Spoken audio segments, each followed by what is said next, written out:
क्या आप जानते हैं कि अर्तुगरुल गाजी ने ही दुनिया की सबसे ताकतवर सल्तनत की बुनियाद रखी थी।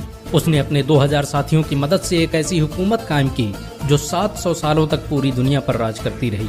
उसकी नस्लों में पैदा होने वाले सुल्तान मोहम्मद फातेह ने ही दुनिया की सबसे बड़ी तोप ईजाद की थी। अर्तुगरुल के जरिए स्थापित की गई सल्तनत उस्मानिया ने दुनिया को सबसे ज्यादा वैज्ञानिक और डॉक्टर दिए। रॉकेट टेक्नोलॉजी पर आधारित दुनिया का पहला जहाज सल्तनत उस्मानिया में ही बनाया गया था। अर्तुगरुल ने डॉक्टरों और आलिमों की एक बड़ी जमात तैयार की थी जो मुफ्त में लोगों की मदद करती थी। इनका पूरा खर्च अर्तुगरुल खुद उठाता था। अर्तुगरुल अकेला इंसान था जिससे मंगोल भी दहशत खाते थे। 13वीं सदी ईस्वी में जब मंगोलों ने मुसलमानों के सारे बड़े शहर तबाह कर दिए तो अर्तुगरुल ने सोगूत में दुनिया की सबसे ताकतवर सल्तनत की बुनियाद रखी। अर्तुगरुल काई कबीले के मशहूर शासक सुलेमान शाह का बेटा था। सुलेमान शाह ओगोज की नस्लों से थे जिन्होंने चीन से भागकर ईरान और शाम में पनाह ली थी। आपको ये जानकर हैरानी होगी कि चीन में आज जिन उइगर मुसलमानों पर जुल्म हो रहा है वो ओगोज की नस्लों और अर्तुगरुल के खानदान से ताल्लुक रखते हैं। बहुत कम लोग जानते हैं कि अर्तुगरुल गाजी ने कुरान को अपना संविधान बनाया था। उसकी हुकूमत में सूद और ब्याज के इस्तेमाल पर सख्त मनाही थी। यहाँ तक कि यहूदी और ईसाई भी इस्लामी कानून के मुताबिक तिजारत करते थे। अर्तुगरुल जब अनातोलिया में दाखिल हुआ तो सलीबियों ने मुसलमानों के खिलाफ जंग छेड़ रखी थी। दूसरी तरफ मंगोल बगदाद के 10 लाख मुसलमानों का कत्ल कर चुके थे। लेकिन अर्तुगरुल के आने के बाद अचानक अनातोलिया समेत विश्व का नक्शा ही बदल गया। अर्तुगरुल की शुजाअत और हिम्मत से दुश्मन भी कांपते थे। उसने अपने चंद साथियों की मदद से चंगेज खान की फौजों को घुटने टेकने पर मजबूर कर दिया। सलीबियों और मंगोलों के खिलाफ अर्तुगरुल के जज्बे को देखते हुए सल्जूकी सुल्तान अलाउद्दीन कैकुबाद ने उसे अंकारा की जमीनों का मालिक बना दिया। अर्तुगरुल कुरान के बनाए उसूलों के मुताबिक हुकूमत करता था। उसकी नजर में सब बराबर थे। यही वजह है कि उससे प्रभावित होकर बहुत से लोग मुसलमान बन गए। चंगेज खान के सिपाहसालार और सलीबी कमांडरों ने भी अर्तुगरुल के हाथों इस्लाम कबूल कर लिया। अनातोलिया की सरहदों में आकर अर्तुगरुल ने सबसे पहले सोगूत का किला फतह किया। ये वही किला था जहां पर हजारों मुसलमान कत्ल किए गए थे। सोगूत को फतह करने के बाद अर्तुगरुल ने वहां ऐसा निजाम कायम किया कि वो सल्जूकी सल्तनत का सबसे अमीर शहर बन गया। उसकी हुकूमत में यूरोप की एक बड़ी आबादी व्यापार करने सोगूत आती थी। अर्तुगरुल बड़ा ही इंसाफ पसंद था। उसकी तलवार हमेशा म्यान से बाहर रहती थी। सल्जूकी सल्तनत के खिलाफ साजिश रचने वाले सादुद्दीन कोपेक से लेकर कमांडर ड्रैगोस को उसने सरेआम कत्ल कर दिया था।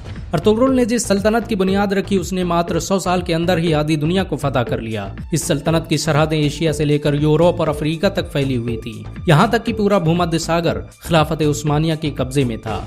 17वीं सदी ईस्वी तक दुनिया की आधी दौलत सल्तनत उस्मानिया के कब्जे में थी। जापान, रूस और फ्रांस जैसे देश तुर्की की खिलाफत उस्मानिया से कर्जे लेते थे। यह सल्तनत इतनी बड़ी थी कि जब इसका अंत हुआ तो 42 नए देशों का निर्माण हुआ। आपको ये जानकर शायद हैरानी हो कि अर्तुगरुल का खानदान दुनिया में सबसे लंबे समय तक हुकूमत करने वाला खानदान है। उसके खानदान के 36 लोगों ने 700 सालों तक हुकूमत की। अर्तुगरुल के बाद खिलाफत उस्मानिया ने 500 से अधिक जंगें लड़ी जिनमें ज्यादातर फतह हासिल हुई। अर्तुगरुल चट्टानों की तरह सख्त था। वो जब अनातोलिया आ रहा था तभी रास्ते में उसके पिता सुलेमान शाह की डूबने से मौत हो गई और उसके भाइयों ने अनातोलिया जाने से इनकार कर दिया। लेकिन अर्तुगरुल अकेले ही अनातोलिया आया और सलीबियों पर कहर बनकर टूट पड़ा। मंगोलों ने अर्तुगरुल को मारने की हजारों कोशिशें की लेकिन वो कभी कामयाब नहीं हो सके। यहाँ तक कि उन्होंने अपने दुश्मनों से भी हाथ मिला लिया।